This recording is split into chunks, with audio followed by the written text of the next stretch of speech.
¿Qué hay detrás de la creciente intolerancia en las vías? ¿Es un problema de falta de autocontrol o el resultado de una ciudad que pone a prueba la paciencia de sus habitantes todos los días? Obviamente que sí se le eleva la temperatura a uno, pero ¿en qué tiene que pensar uno? En que en la casa hay personitas que lo están esperando.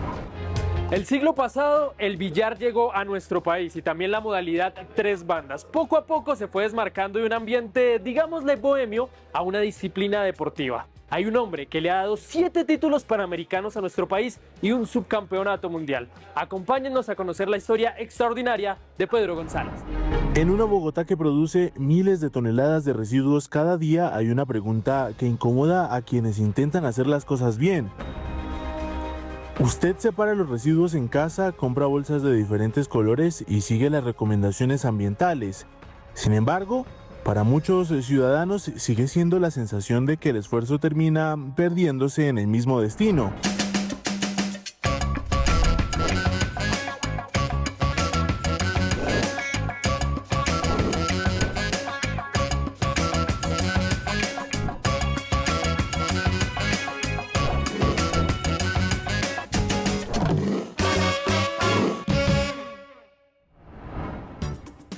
Hola, ¿qué tal? Bienvenidos a este viaje hacia lo extraordinario. Todos los días la vida nos pone a prueba, a veces con un rechazo, otras con una dificultad inesperada o con una decisión que dura apenas unos segundos, que sin embargo puede cambiarlo todo. Lo que realmente nos define no es lo que nos ocurre, sino la manera en que elegimos responder. Yo soy Ángela Collazos y esto es Extraordinario, porque aquí lo que nos une son las historias, pero contadas de otra manera. Un cambio de carril puede terminar en una golpiza. ¿Les suena familiar? Un pito basta para despertar una persecución. Este tipo de violencia al volante ocurre en muchas ciudades de Colombia. Cada día miles de personas salen de casa con un destino, pero algunas también salen cargando frustraciones, miedos y una ira que termina explotando frente al primer desconocido que se atraviesa en el camino. En el caso de Bogotá, ¿es la ciudad la que provoca estas chispas? ¿Es solo falta de cultura ciudadana? Les tenemos testimonios aterradores de agresiones en las vías y el análisis de la movilidad en Bogotá, de la que nos preguntamos, ¿es esta la ciudad de la furia? Además, durante décadas, Pedro González fue uno de los hombres más precisos de Colombia. Ganó los más altos reconocimientos a nivel mundial con el billar, pero justo cuando seguía persiguiendo el sueño más grande de su carrera, sus propias manos comenzaron a temblar. Hablamos con él, un campeón, una leyenda que se niega a rendirse y a perder la precisión tras el caos. Y también les tenemos la historia de una mujer que fue rechazada múltiples veces en empresas por tener las alas muy grandes.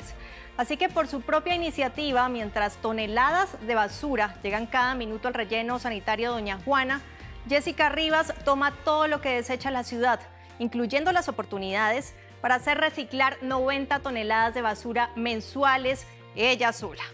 Y es que sí, tenía las alas muy grandes y ya conoceremos cómo lo logra.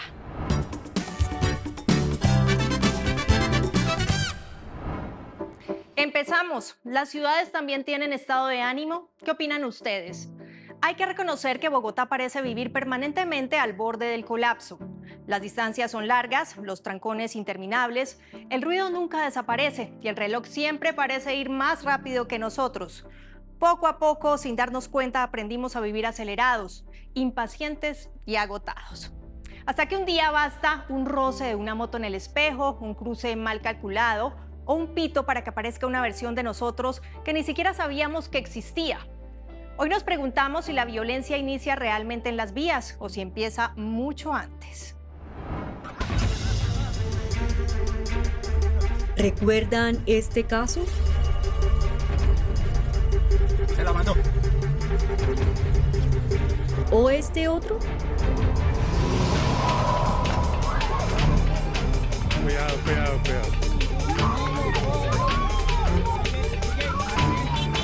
corre, levanta el personal. Afuera, cuidado. Ambos fueron noticia y se hicieron virales en redes sociales. El comportamiento de los conductores provocó gran rechazo en la ciudadanía. ¿Qué hay detrás de la creciente intolerancia en las vías? ¿Es un problema de falta de autocontrol o el resultado de una ciudad que pone a prueba la paciencia de sus habitantes todos los días? Obviamente que sí se le eleva la temperatura a uno, pero ¿en qué tiene que pensar uno? En que en la casa hay personitas que lo están esperando. Llevo 30 años manejando. Aún así no se está listo para una agresión en la calle, ¿sí? Para una reacción violenta o intolerante frente de un tercero, frente a una situación donde tú completamente estás indefenso, ¿no?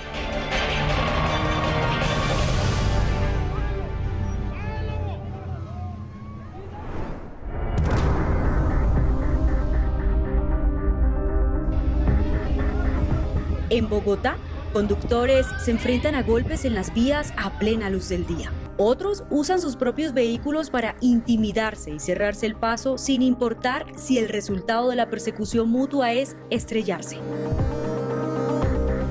Y otros conductores como este invaden los carriles prohibidos como andenes, pasos peatonales, ciclovías o carriles exclusivos de transporte público. Tenemos las dos situaciones. Efectivamente tenemos una mayor intolerancia porque con el tráfico, el trancón, las demoras, los afanes, genera un mayor nivel de intolerancia porque todos queremos llegar y el trancón nos hace más difícil. E incluso en el transporte público, los constantes bloqueos hacen que personas en el transporte público estén sufriendo jornadas muy largas de viaje y eso genera estrés y genera reacciones negativas. Pero también tenemos las redes sociales que lo están reportando. Pero, ¿qué ocurre en nuestra mente para que un simple pitazo, una cerrada o un choque menor pueda desencadenar reacciones tan desproporcionadas? Bueno, normalmente las personas tienden a tener una conducta, digamos que más que agresiva, es como una conducta hipervigilante, ¿sí? Porque normalmente hay muchos factores que tienen que ver. El primero tiene que ver las condiciones. Vivimos en una ciudad con un tráfico que es importante y de allí es que también va generando ciertos niveles de estrés. Entonces, eso es como la primera condición que se tiene para explicar. El segundo es un aprendizaje que puede ser colectivo en muchos momentos y de una u otra forma parece que cuando nosotros aprendiéramos a manejar, una de las recomendaciones es ser agresivo, ¿cierto? Como una forma de protegernos, de cuidarnos ante lo que se tiene. Entonces lo hablaríamos en términos muy psicológicos como un aprendizaje muy vicario. Y hay otro tercer elemento, es el tema del estrés. Y cuando uno está expuesto al estrés, normalmente uno tiene ciertas condiciones muy parecidas a las del miedo. Entonces por eso es hipervigilante, por eso normalmente ante cualquier estímulo uno reacciona.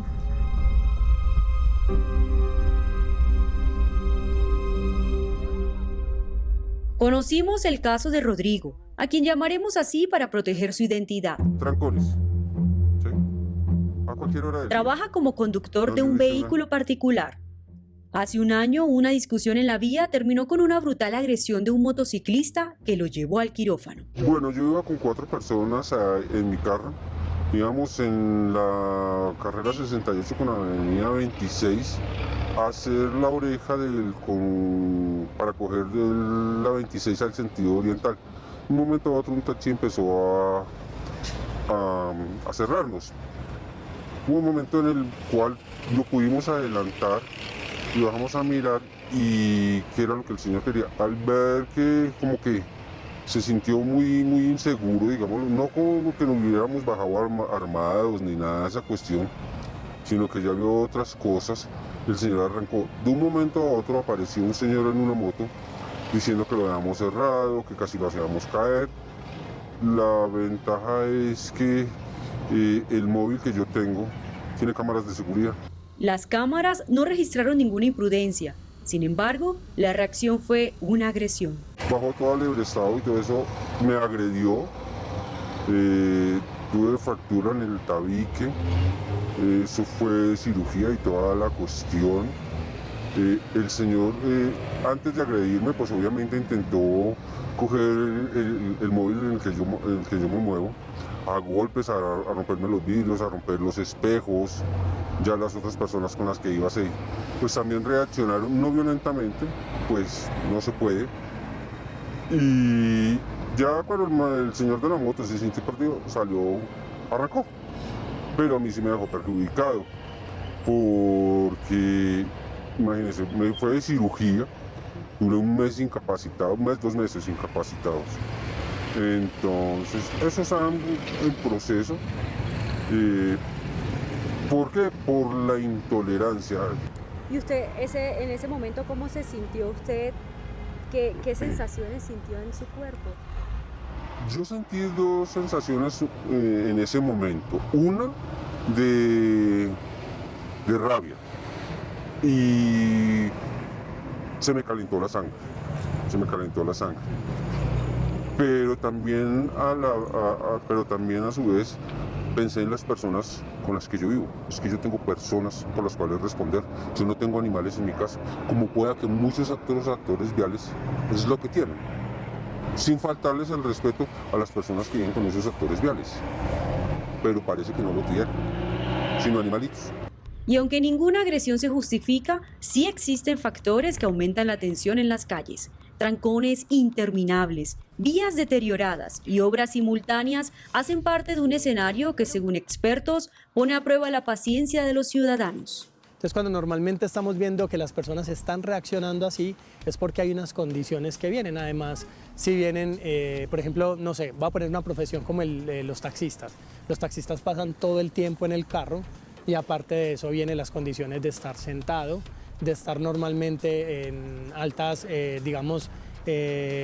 inclemencias del clima, calor, frío. Entonces eso también va generando que las personas en sus procesos, como puede ser la atención, como puede ser normalmente la lectura que hacen de esos estímulos, al final se convierta en un factor importante para uno generar conductas impulsivas, que es quizás la otra que nosotros vemos. Y es como la impulsividad también hace que nosotros tengamos reacciones. O, por ejemplo, algo tan sencillo como la persona que todos están haciendo la fila para tomar una intersección y normalmente hay otra que se mete. Entonces eso también es uno de los factores que también van generando que la conducción se convierta en una cantidad de estímulos que a veces no lo sepamos procesar o que en muchos momentos pueden generar en nosotros reacciones automáticas que pueden llevar a que estemos siempre a la defensiva. Sin embargo, no todo depende de la infraestructura. El panorama se agrava con la falta de cultura ciudadana y el incumplimiento de las normas de tránsito. Tenemos muchas más personas en motocicleta y normalmente son hombres jóvenes que tienen muy poca tolerancia a la autoridad por un lado y muy alta tolerancia al riesgo. Entonces son las personas que en algunos casos se meten en las ciclovías o en los andenes y entran en conflicto con peatones que dejan su motocicleta estacionada en el espacio público, limitando la movilidad de la mayoría y especialmente de personas con movilidad reducida, porque no hay esa conciencia del otro. Es un tema muy individualista. Colombia supera los 21,3 millones de vehículos registrados en el RUN. Pero la infraestructura vial no ha crecido al mismo ritmo. Factores que no solo merman la calidad de vida de los ciudadanos, sino que imponen grandes desafíos a la productividad y competitividad nacional.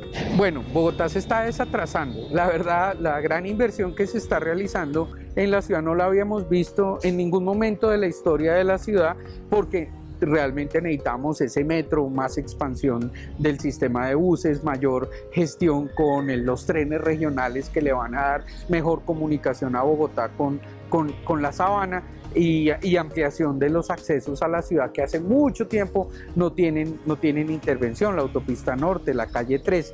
Necesitamos que esas obras se consoliden y de esa manera pues salir de este momento difícil en el cual pues la ciudad está en construcción, pero a partir de este año lo que esperamos es que muchos de esos proyectos que están en marcha hace muchos años ya se den al servicio de la comunidad, la avenida 68, el cable de San Cristóbal. Son dos de las cosas que vamos a tener relativamente pronto, unos tramos de la avenida Cali y gradualmente otras cosas, y lo que más esperamos pues es esa primera línea del metro que no se debe quedar ahí. Lo que hasta ahora explican los expertos, Viviana Cortázar lo vivió en carne propia, como víctima de la intolerancia vial. Estábamos en una zona muy popular y la vía del costado derecho estaba obstaculizada por carros que estaban parqueados. O sea, esos 5 minuticos, yo no me demoro. Ahí empiezan las circunstancias, ¿no? Ahí empieza la intolerancia de la que tú estás hablando. Entonces esas personas que solamente están pensando en ellas mismas, de que no pasa nada, no voy a hacer no va a pasar nada si solamente me voy a bajar 5 minutos, voy a hago mi vuelta y ya. Pues había varios carros parqueados en ese sentido y la vía pues estrecha. Entonces yo ya me había pasado por el pequeño espacio que quedaba por el carril derecho, pues ya me había pasado y estaba el tráfico detenido. Y un caballero en una camioneta muy grande pensó que podía caber entre un bus muy grande, un Jeep, y yo, que es un carro pequeñito, y él pensó que podía caber entre esos dos carros.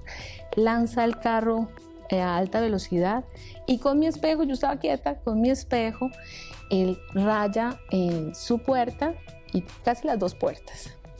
Total es que este hombre pues baja en una sensación de ira bastante grande, ve a mi mamá, me ve a mí y empieza con una serie de improperios bastante graves, que no voy a repetir, no voy a decir acá, en unos insultos bastante grandes. Según Viviana, el miedo la paralizó. Fue incapaz de hablar o moverse, mientras su madre, que la acompañaba, se aterraba por lo que pudiera ocurrirles. Y en ese momento vienen unos policías, de acuerdo que ahí viene lo que estábamos hablando detrás de cámaras y es esa concepción social. Claro, ella es mujer, ¿verdad? Y entonces ella es la que tiene el error. Entonces, después de explicarles que yo estaba detenida, que él es el que intenta pasar y de todas maneras, es como si hubiese una unión entre machos, perdón con los señores que nos están viendo, de esos machos que se unen. Entonces eran 3 hombres alrededor de esta mujer que estaba paralizada y no podía reaccionar al respecto. Entonces creo que es una situación muy común, ¿de acuerdo? En donde pues el estar al volante implica muchísimas cosas. Subirse al volante aquí en Colombia, y bueno, yo estaba en otros países y también pasa, no se maneja en relación de la conciencia de lo que tú estás haciendo, sino en la observancia de qué están haciendo los demás, qué reacciones van a tomar los demás. Entonces es una conducción a la defensiva. Y cuando eso pasa, el cerebro genera una hiperalerta en donde ese temor que puede tener va a engendrar muchísimos más errores. Ante realidades como las de Rodrigo y Viviana, las autoridades hacen un llamado a los actores viales. El llamado a todos los ciudadanos es a la tolerancia no solo al conducir un vehículo, sino al día a día. Nosotros en ocasiones cuando vamos frente a un vehículo son muchas cosas las que se unen, el tráfico, la congestión vehicular, el hecho de ir despacio, las preocupaciones personales o laborales que tenemos en ese momento. El llamado es a la responsabilidad que nos corresponde a cada uno de nosotros, a no ser generadores de problemas, a no ser generadores de riñas, a ser complaciente, a ser amable, a ser tolerante con el otro conductor o con el otro actor vial. Y yo quiero también aprovechar este espacio, que ese llamado no solo se lo hago a los actores viales, a los ciudadanos, sino también a mis uniformados, a mis policías. A ellos también les estoy haciendo ese llamado, a decirles de ese trato adecuado a todos los ciudadanos. Insistimos constantemente en esto, insistimos en ello.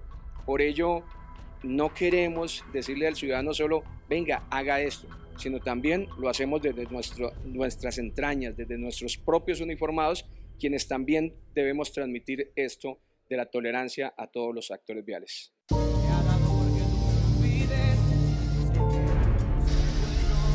La intolerancia se refleja en las cifras. Según la Policía Nacional, en Bogotá se registran más de 451.000 riñas al año, muchas originadas en disputas de tránsito o choques menores. Además, la Secretaría de Movilidad reporta que en lo corrido del año, 37 agresiones físicas han dejado 47 agentes de tránsito lesionados. El procedimiento inicial que corresponde llamar a la línea 123 de la Policía Nacional y de cada una de las actividades o los entes de socorro de las diferentes ciudades, capitales o municipios. Cada ciudad, cada departamento tiene atención 24/7 en la línea 123. Ese es el primer reporte. Posterior a ese reporte, ya las entidades que corresponden, sean de salud, sean de tránsito o movilidad o de Policía Nacional, hacen las comunicaciones correspondientes para que a quien nos corresponda esa responsabilidad la atendamos lo más pronto posible.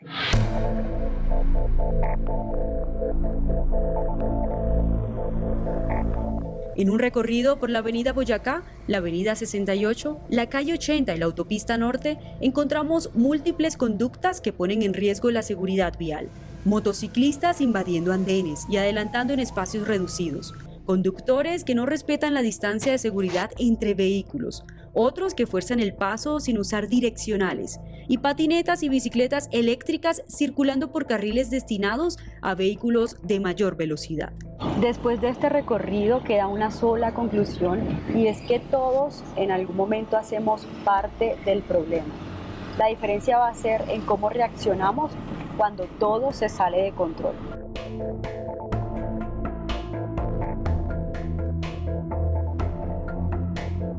Tener la razón nunca vale una pelea, y eso no hará tampoco que lleguemos más rápido a casa.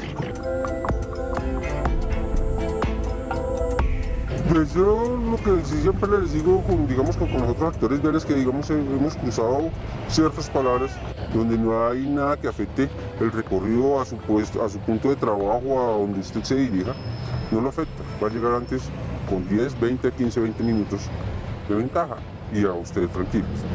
Pero pues como a la gente le da pereza madrugar, sino que se levantan tarde y piensan que porque tienen un modo de transporte, entonces en 5 minutos llegan al trabajo, cuando no es así. Son los principales causantes de siniestralidad, el afán de la gente. Es eso, hay que llevar las cosas con calma.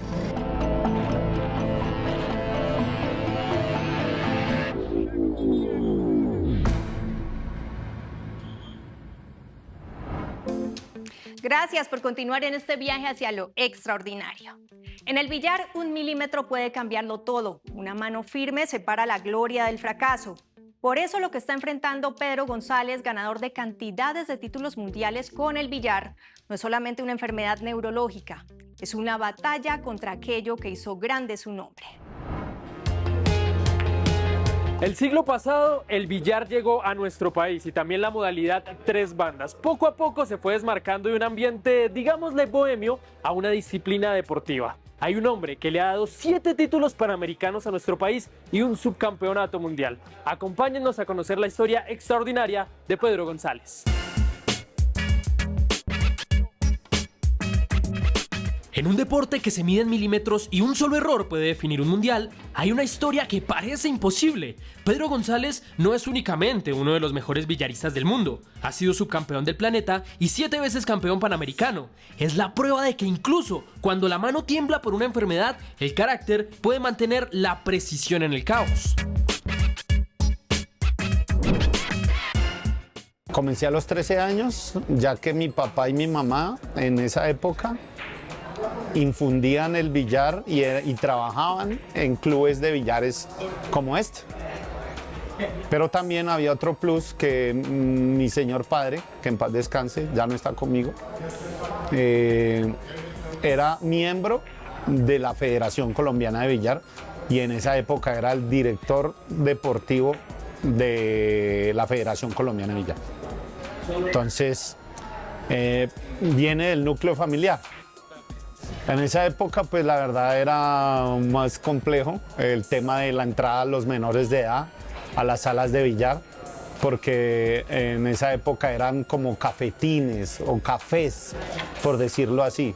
No se permitía el ingreso de menores de edad. Yo, más sin embargo, ingresaba de una u otra manera. Y se mezclaba mucho con griles, licor. En esa época dejaban fumar dentro de las salas de billar, hoy en día no, afortunadamente. Y mujeres y licor.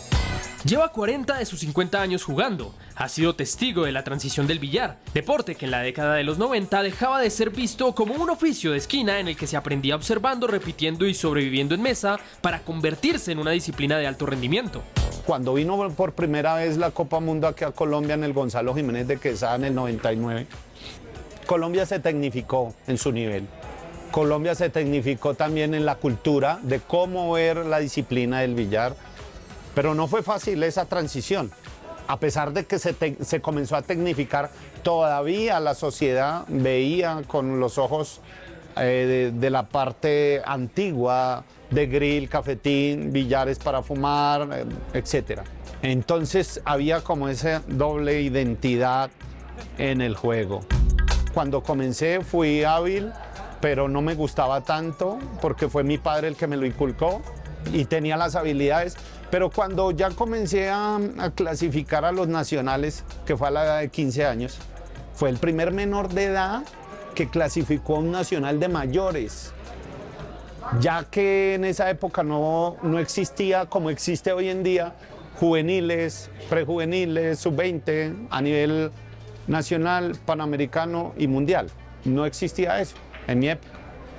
Y una vez lo mandaban era con los mayores. Con la estandarización de reglas, la llegada de torneos avanzados internacionalmente y la exigencia de rankings nacionales, el juego dejó de depender únicamente del talento natural. Empezó a medirse en promedios, series, consistencia. Pedro creció justo en ese punto de quiebre.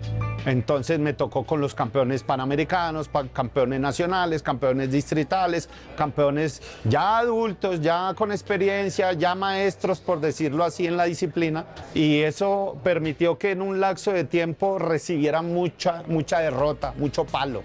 Y eso me frustró y dije, esto no es para mí. Me retiré. Se alejó por completo del billar.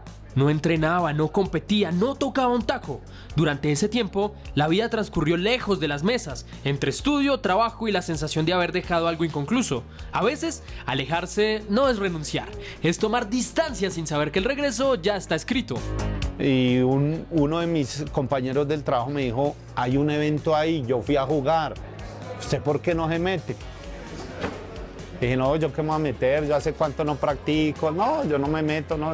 Yo ya dejé eso. Me convenció y participé sin darme ni con ninguna expectativa y sin llevarme ninguna expectativa. Llego yo a la final y gano.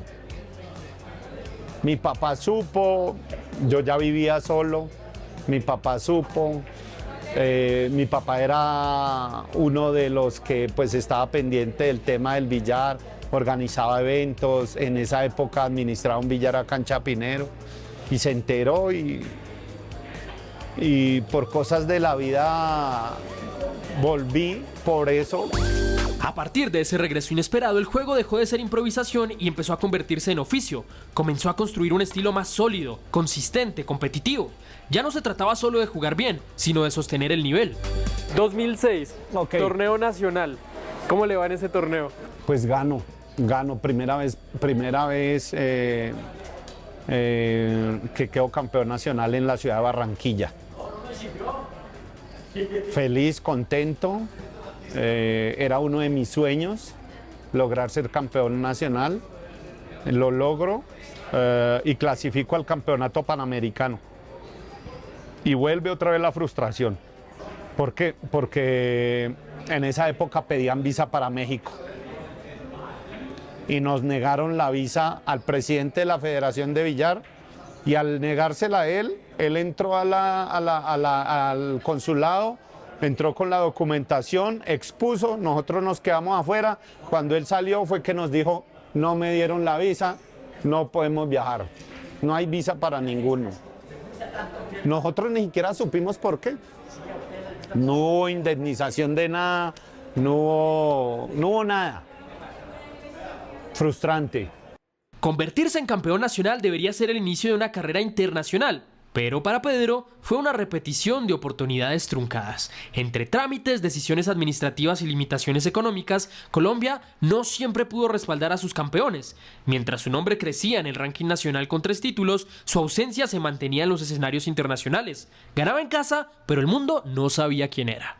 Le iba a apostar, pero mejor no, ¿por qué? Pues usted me dirá y podemos mirar. Entonces, ok, voy a marcar todo el efecto aquí, lo que te decía. Inicialmente primero el agarre del taco, la postura de los pies, el movimiento aquí de atrás y comienzo a balancear determinando el efecto y determinando la cantidad de bola para visualizar dónde voy a trasladar la bola mía.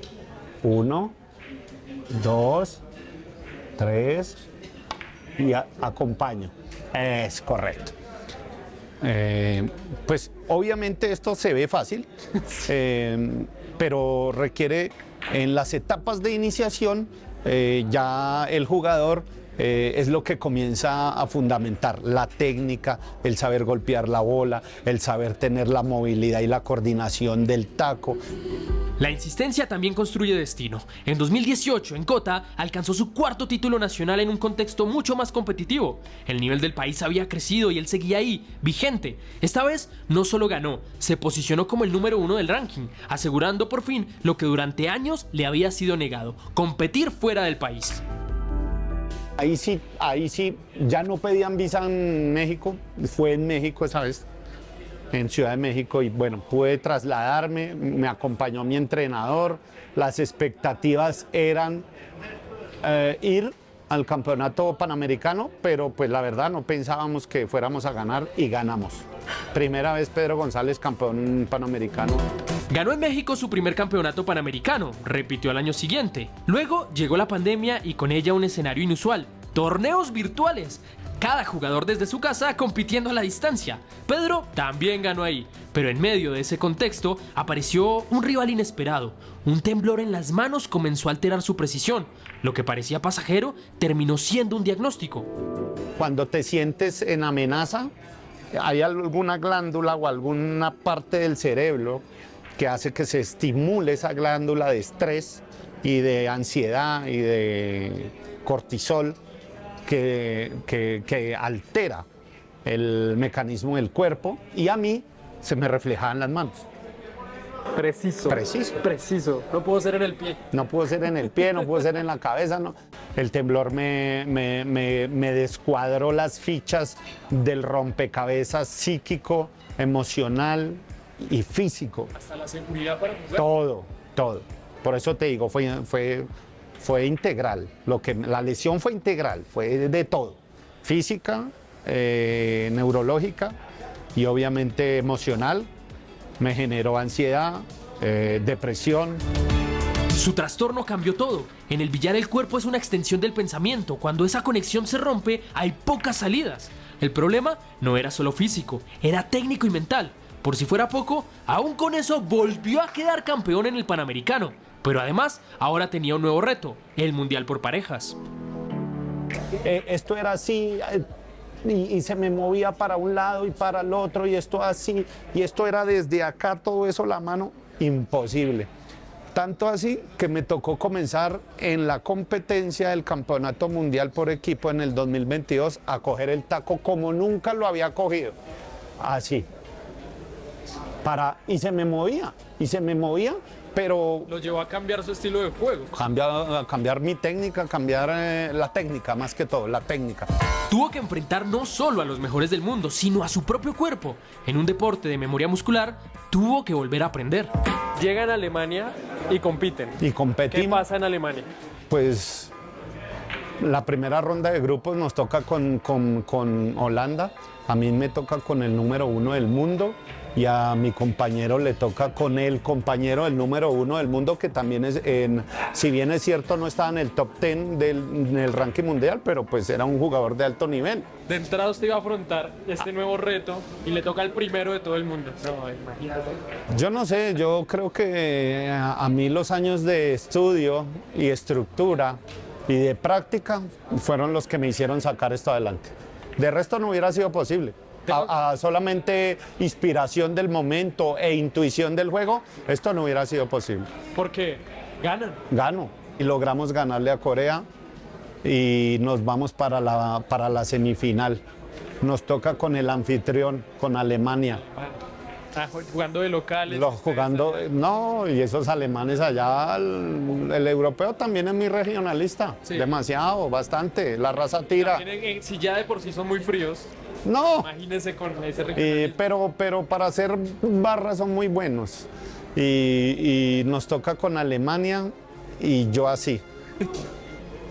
Y todos pensando, es que tiene unos nervios. No, pues fuera de eso, porque entonces eso fue una locura, eso fue una locura. Yo la verdad, hoy en día debo admirarme y debo sentirme muy orgulloso por haber sacado, en este momento no sé ni cómo interpretarlo, si haber sacado jerarquía, si haber sacado cojones para jugar, conocimiento, autocontrol, bueno, un poco de variables que tiene esto y que tiene el ser humano, y que todo se me juntó y realmente pudimos ganarle a Alemania. Y pasamos. Los alemanes llegan a la gran final. ¿Contra quién? Contra Turquía. En Turquía son potencia, son unos Sí, maestros. sí, claro. Turquía hoy en día es una de las potencias mayores en el billar, tanto a nivel individual como a nivel equipos. Ellos se coronan campeones mundiales y nosotros por primera vez en la historia de Colombia logramos el subcampeonato mundial para Colombia muy orgullosamente en el 2022. Hay veces se me dispara, depende de la cantidad de estrés y depende cómo asuma el rol en el momento. Depende de cómo tenga mis pensamientos. Me ha tocado trabajar mucho en la parte mental y espiritual, más que todo, para poder equilibrar esas dos características como persona y que como jugador lo pueda controlar. ¿Colombia puede soñar con un título del mundo, ya sea individual o dobles? Pues ya estuvimos en el segundo lugar, ¿por qué no podemos hacer el primero? Si ya pudimos estar en el tercer lugar, ¿por qué no en el primero? Hoy Pedro González no solo juega contra oponentes, juega contra el margen de error, contra el pulso, contra el tiempo. Aún así, compite, gana y representa a nuestro país. Porque en el billar como en la vida, no se trata de que la mesa esté perfecta, sino de saber qué hacer cuando no lo está. Colombia ya estuvo cerca de la cima, y con historias como esta, el primer lugar no parece una ilusión, sino una consecuencia que pasará en los próximos años. Gracias por continuar en este viaje hacia lo extraordinario. Hay ciudades que producen toneladas de basura todos los días, pero existen desperdicios mucho más difíciles de medir. Las ideas que nunca reciben una oportunidad, los talentos que alguien desestima muy rápido y los sueños que terminan archivados porque no encontraron quien creyera en ellos. Jessica Rivas conoció muy bien esa sensación. Le cerraron puertas, la descartaron, la hicieron sentir que sobraba, pero con su testimonio nos demuestra que su problema nunca fue tener las alas demasiado grandes, sino intentar volar en lugares incapaces de entenderlas.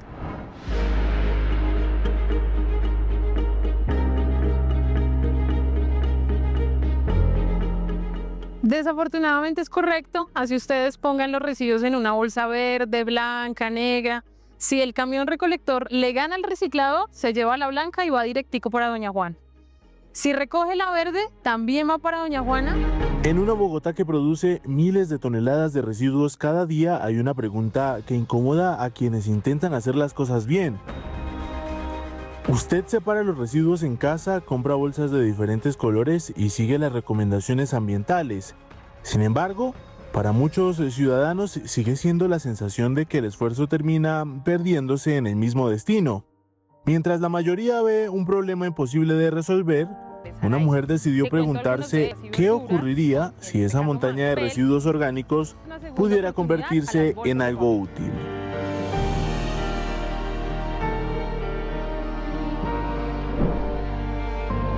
La historia comenzó lejos de los reconocimientos y de las cámaras. En 2018, Jessica Rivas tenía 29 años y acababa de perder el trabajo en una empresa donde imaginaba construir toda su carrera profesional. Llegaron las hojas de vida enviadas sin respuesta, las entrevistas que nunca se concretaron y la incertidumbre de empezar de nuevo. Pero en medio de esa pausa obligada, apareció una pregunta que llevaba años esperando una oportunidad. Porque en Colombia nació una ley en el año 2021 que nos invitaba a tener una bolsa blanca para los reciclables, verde para los orgánicos y negra para los ordinarios, pero sin un sistema de recolección detrás. Entonces las personas arrancaron a hacer su tarea muy juiciosos en casa, pero al final el camión termina llevándose todo con todo hacia Doña Juana, un relleno sanitario que colapsó desde el año 2021, no debería recibir ninguna bolsa de basura. Y con base en eso nace Más Compost. Habían muchas iniciativas alrededor de los reciclables, ya había quien salvaba el cartón, el plástico, el vidrio, pero había unos residuos muy coloridos y muy especiales a los que todo el mundo se tapaba los ojos o se tapaba la nariz, y son los residuos orgánicos. El 60% de los residuos orgánicos que genera la ciudad podrían evitar todos los inconvenientes de generación de lixiviados, generación de metano, gases de efecto invernadero que actualmente hay en el relleno. Entonces nacimos con la intención de enamorar a las personas de esa otra parte de la mal llamada basura, la cual se puede transformar en abono natural y puede nutrir los suelos. Con el orgullo herido y el bolsillo vacío, Jessica desempolvó un viejo proyecto universitario. Esto, junto con su pareja, recordó dónde había sido feliz de niña, en los campos de sus abuelos, para poder sobrevivir como adulta. Ella, que en el fondo de su corazón siempre quiso transformar el entorno, no lo pensó dos veces. Se me ocurrió a los 29, después de salir de una empresa maravillosa en la que trabajaba y tuve que salir y en la cual pensé que me iba a pensionar y demás. Y salí de esta empresa y no fue fácil encontrar de nuevo un trabajo.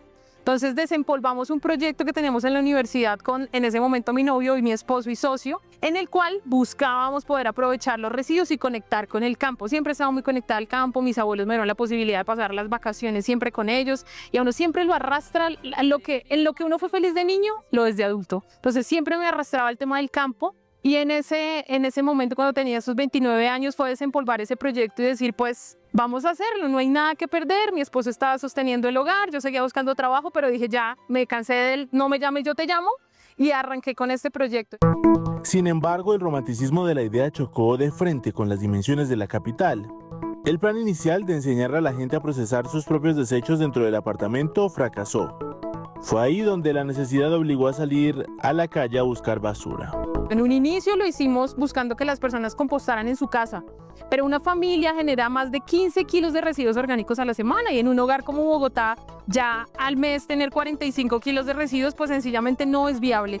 Entonces luego de esto nació la ruta de recolección selectiva. Arrancamos en una bicicleta, una playerita con los baldes literalmente al lado y lado, pero fue la única manera en la que yo siento que un proyecto como estos podía comenzar y arrancar. Tal vez si tú vas y buscas patrocinio o financiación con una idea como esta, te van a decir como, pues muy lindo y muy soñador, pero no es posible. Y en este caso pasó algo muy bonito porque quienes lo hicieron crecer son cada una de esas familias que actualmente confía y en su momento confió en el programa. La idea parecía sencilla, recoger residuos orgánicos y transformarlos en abono. Pero convertir una idea ambiental en una operación capaz de sobrevivir económicamente era otra historia. Jessica entendió muy pronto que el entusiasmo no sería suficiente. Había que construir un modelo capaz de funcionar todos los días, incluso cuando nadie estuviera mirando. Una familia nos dijo como, bueno, ya no puedo compostar más en la casa, ven y me los recoges. Nosotros no teníamos un peso para un carro o para pensar en cualquier otra cosa. ¿Qué teníamos a la mano? Una bicicleta. ¿Y qué teníamos a la mano? Un recipiente. En ese momento le dijimos, listo, vale 30.000 al mes por botar el número. Claro, vengan por él hoy. Pues coja su bicicletica, su baldecito y vamos a recogerle los residuos. En ese momento arrancábamos en redes sociales, entonces con el celular literal en mano y en la bici contándole a la gente, hoy vamos donde Andrea a recoger sus residuos, y afortunadamente se hizo una bola de nieve que hoy nos permite acompañar a más de 2.900 familias en Bogotá y Cundinamarca y rescatar 95 toneladas de residuos orgánicos al mes del botadero. Con los años llegaron nuevos retos, entre ellos uno inesperado, la invitación a presentarse en Shark Tank Colombia. Lo que para muchos emprendedores representa una vitrina comercial, para Jessica fue una oportunidad de validar algo distinto, demostrar que un proyecto ambiental también podía ser visto como una apuesta de futuro. Hola tiburones, mi nombre es Jessica Rivas y vengo a presentarles a Más Compost, Menos Basura. Suena paradójico, pero nunca me inscribí, nos llamaron de Shark y dijeron los queremos tener en este programa. Y dije, pero es que yo no tengo nada que ofrecer. Uno ve los productos y servicios que van allá y es como, no sé, que hacemos 30X al año, estamos en 10 países y pues yo estoy con mi bicicleta recogiendo residuos orgánicos. Entonces fue no, eso es lo que queremos tener, vengan y se presentan. Tuvimos una asesoría tanto financiera como en la creación del pitch. Yo lo hacía y tengo todavía la libretica guardada que lo hice como 10 veces y yo decía, no, necesito conectarlos y pues soy muy buena con el tema del pitch y logré estructurarlo de una manera muy bonita. Cuando los tiburones empezaron como a botar cifras y demás, literalmente yo ya no estaba ahí, o sea, mi mente estaba en la estratosfera. Yo decía como, yo no puedo creer lo que está pasando, Jessica, mira lo que has hecho, mira lo que has logrado, porque no pensé que ese fuera el final. Pero fue muy lindo también convertirse en un referente para los emprendimientos ambientales y decir, esta vieja que recoge canecas logró estar allá con el producto o servicio que yo tengo que cumple X o Y necesidad, yo también la puedo romper. Al final que estas 6 personas hayan dicho, confiamos en ti, Para mí fue una inyección de energía que no sabía que necesitaba en ese momento. Y cuando salí hacia afuera, cuando salió el capítulo, que la gente tampoco pudiera creer que gente experta en tecnología, en inteligencia artificial, en informática, hubiera puesto sus ojos y su dinero en un proyecto ambiental, fue un despertar también para mí. Fue decir, oiga, esto tiene futuro, en realidad estoy creando algo muy innovador y algo que puede romper muchos paradigmas y cumplir muchos sueños. Entonces fue muy lindo, fue muy bonito. La gente piensa que es libreteado, absolutamente nada libreteado, las lágrimas están, el grito está, cada cosita que se vio ahí está. Y fue muy bonito compartir con ellos. Claro, luego pues uno no es la empresa más grande que ellos tienen, entonces tal vez ese sueño como de uno estar ahí texteando con el chargo de más, no se da, quedas como ligado a un equipo, pero siento que ha sido la experiencia más maravillosa del mundo y nos dio mucha validación hacia afuera. La gente nos reconoce por eso. ¡Ay! Tú fuiste la que convenció a todos los tiburones de Shark y ya, eso me dio un sello de validez que de otra manera hubiera sido muy difícil de encontrar. Pero más allá de los inversionistas, los reconocimientos o las cifras de crecimiento, el verdadero trabajo seguía ocurriendo en los hogares. En un entorno urbano donde las realidades de la malinformación golpean con fuerza, el balde de la cocina deja de ser un estorbo y se convierte en el receptor de los miedos más profundos del habitante del apartamento. La gente tiene mucho miedo, o sea, piensa que porque va a dejar los residuos 2 días en su casa, le van a aparecer cucarachas, ratones, moscos, que va a mirar debajo de su almohada y van a estar ahí las lombrices. O sea, estamos tan desconectados del planeta que es terror. Al inicio es eso, pavor. Pero lo que te digo, nos respaldan un montón de familias, un montón de empresas con las que le decimos, mire, 3 años, 4 años y no tenemos ningún inconveniente de eso. Entonces, cuando la gente empieza a dejar sus residuos allí en casa y empieza a comprender que hay un proceso sano de transformación, se le empiezan a ir. Pero yo estoy ahí todos los días diciéndole, oiga, esto es importante, no va a pasar ningún desastre de su casa, no va a haber una bomba nuclear, no va a estallar, no va a pasar, sino que en realidad lo que está haciendo es conservar, ser un guardián de esos residuos orgánicos. Pero miedos hay muchos y alrededor de los mitos, de la mala información y a pesar de que hay mucha información en redes sociales, a veces es muy sesgada. Lo que tú dices, ay, entonces no puedo colocar cítricos, entonces no puedo. No, claro que sí. Todos los residuos que vienen de la naturaleza tienen la posibilidad de volver a él y transformarse en abono natural. Y para sanar estos temores, la logística se convirtió en una sucursal de milagros. Las rutas selectivas donde coordinar camiones y operarios es el primer paso para construir la disciplina de la capital. Quitar la comodidad de botar todo en un mismo lugar. De hecho, no lo empecé a hacer hasta que me mudé con mi novio, porque lo intenté una vez estando con mis papás y era muy difícil porque ellos tienen una mentalidad diferente, ¿no? La verdad no fue tan difícil. Hemos tenido como ese tema de conciencia de compostar. Mi familia es de ancestros campesinos. De pronto educar constantemente también, que obviamente a veces que no le interesa escuchar, pero siempre con amor puede enseñar. Pues cuando uno tiene como la intención en realidad de hacerlo es muchísimo más fácil. Aún así, cuando hay personas en mi casa que no saben cómo el proceso, también es decirles que todas las personas de mi familia lo hicieron, aunque al principio fue una idea muy rara para ellos. Se logró. Vamos a calificar algunas de ellas. Historias como estas se repiten en cientos de hogares. Lo que comenzó como una ruta experimental en bicicleta terminó convirtiéndose en una comunidad que aprendió a relacionarse de otra manera con aquello que antes consideraba basura, porque detrás de cada recipiente lleno de residuos orgánicos hay una decisión cotidiana, participar o no en el destino de la ciudad.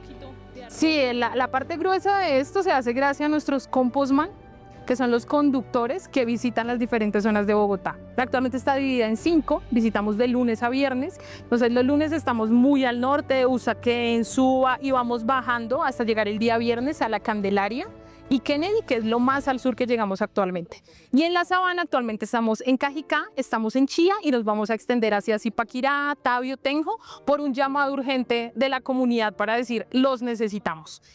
Nos entregan esto, nosotros les entregamos un nuevo contenedor limpio y con material seco que es acerrín para absorber todo el exceso de humedad. Nos llevamos esto a planta, lo transformamos y cada tercer mes esos residuos vuelven en abono hacia las familias o en alimentos de origen agroecológico. Pero la consolidación no ha sido fácil. El proyecto conoció el verdadero reto del espacio cuando buscaron una planta de procesamiento y se toparon con la minería extractiva. Una dificultad que, lejos de frenarlos, blindó su propósito. Hoy en los campos de Tabio, una antigua ladrillera abandonada renace con la memoria del suelo recuperado y la promesa del retorno de los alimentos ancestrales. Conocimos un espacio que se llama La Ladrillera de los Quiroga, por si el señor Luis me está viendo el día de hoy, porque fue la oportunidad que él nos dijo, oiga, esto fue una ladrillera hace muchos años, ya no se va a sacar ningún material de acá, no hay minería, pero quiero poder recuperar el suelo, quiero poder restaurarlo, pues qué mejor manera que recibiendo residuos orgánicos para transformarlos en abono. Ahí hago un poquito de spoiler a las familias, pero la intención sí va a ser que tú como familia Más Compost separaste tus residuos, se generó abono y vas a tener literalmente 1 metro cuadrado para sembrar tus alimentos de manera agroecológica. Y tú cada 8 días tienes la posibilidad de venir, cuidarla, cosechar lo que haya por cosechar, quitar la malecita, abonar y cuidar y empezar esa conexión real que necesitamos con nuestros alimentos. Es un sueño súper ambicioso, cada vez que arrancamos algo decimos lo mismo, pero siento que vamos por el buen camino y siento que es algo que sí o sí la ciudadanía y el mundo necesitan. Hoy en esa antigua ladrillera de Tabio, los residuos que antes terminaban enterrados comienzan un nuevo ciclo. El lugar aún está lejos de convertirse en el gran centro de educación ambiental que imagina Jessica, pero desde ya permite ver algo que pareciera improbable hace algunos años, que una decisión tomada en la cocina de un apartamento puede terminar recuperando suelo, produciendo alimento y reconstruyendo el vínculo entre ciudad y el campo.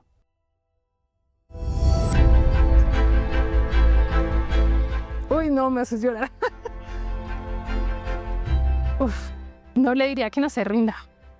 Le diría que por más oscuro que se ve el camino y ese correo que le mandaron diciéndole que no la contrataban porque tenía unas alas muy grandes era real, era cierto.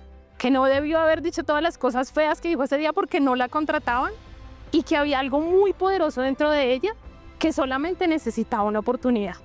Y esa oportunidad no le iba a encontrar en una empresa, no le iba a encontrar con una sola persona. Una comunidad estaba esperando cosas que ella ni siquiera sabía que tenía. Y le daría un abrazo gigante. Es muy capaz de todo lo que sueña. Si alrededor le esté diciendo, no, loca, ¿cómo se le ocurre? Busca un trabajo normal, bla, bla, bla, bla. Fue muy fuerte y muy valiente. Entonces, que siga siendo igual de fuerte y igual de valiente, que el futuro es muy esperanzador. Hoy Más Compost acompaña a las familias en Bogotá y la Sabana. Cada semana toneladas de residuos orgánicos evitan llegar al relleno sanitario y regresan a la tierra convertidos en abono. Pero quizás el logro más importante no pueda medirse en toneladas. Está en las personas que entendieron que el cambio ambiental no empieza en los gobiernos ni en las grandes industrias, empieza en casa, en una cáscara de fruta, en una decisión cotidiana y en la convicción de que incluso aquello que creemos perdido todavía puede tener una segunda oportunidad. La labor de Jessica es bellísima, pero aún así su historia no se trata de la basura que recoge. En realidad habla de la capacidad que tenemos para descubrir valor donde algunos lo subestiman. Y con esta historia terminamos nuestro viaje hacia lo extraordinario, donde siempre nos preguntamos qué hacemos con aquello que la vida pone frente a nosotros. Porque aquí lo que nos une son las historias, pero contadas de otra manera. Hasta pronto.